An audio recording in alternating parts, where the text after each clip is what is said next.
Olá, pessoal.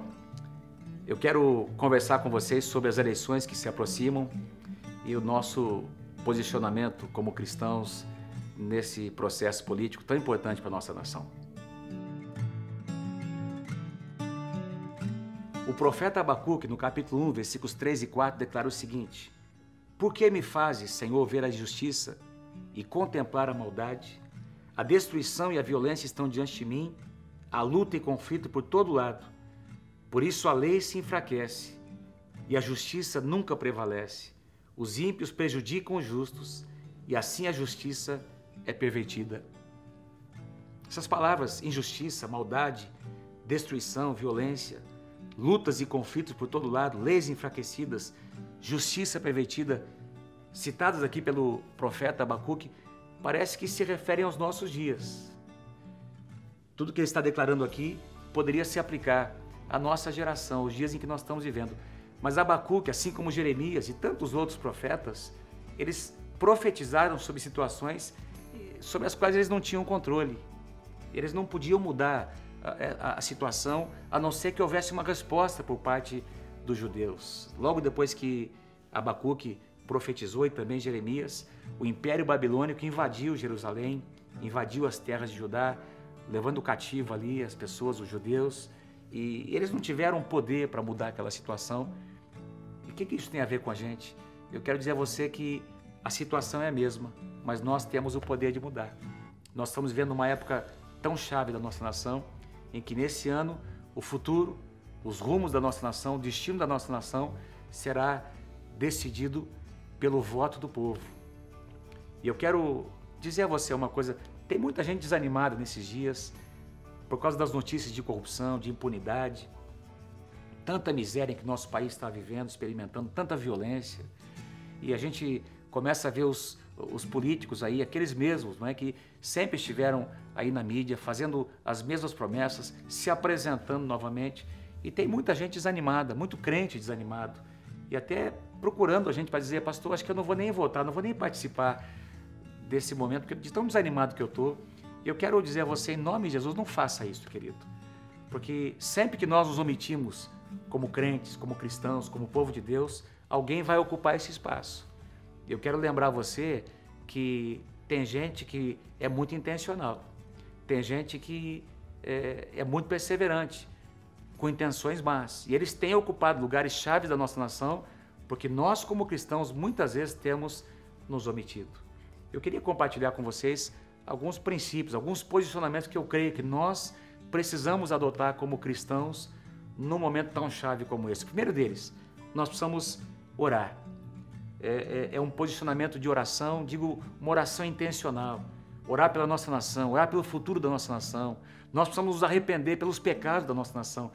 Como tantos profetas do Senhor, como Daniel, como Neemias, antes de iniciar um projeto que Deus colocou no coração deles, que mudaria a história da nação de Israel, eles se arrependeram pelos pecados dos seus antepassados.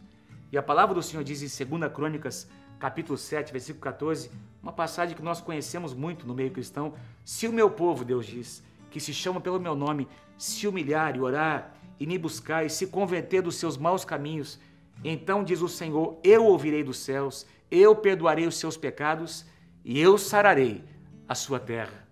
Eu sararei o Brasil se eu encontrar um povo que ora, um povo que se quebranta na minha presença, um povo que se arrepende pelos pecados geracionais.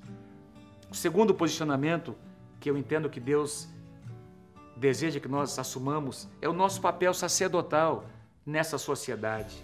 Estou falando sobre servir a nossa nação, servir a nossa cidade, com tudo aquilo que estiver nas nossas mãos.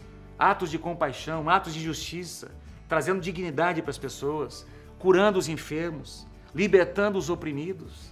Enfim, sendo igreja no lugar onde Deus tem nos plantado, na cidade onde Ele tem nos plantado. Foi Jesus quem declarou em Mateus capítulo 25, todas as vezes que vocês deram de comer a uma pessoa faminta, que vocês deram de beber a uma pessoa sedenta, acolheram a um estrangeiro, vestiram a uma pessoa que estava nua, cuidaram daquele que estava enfermo e visitaram alguém na sua prisão. Vocês fizeram isso para mim.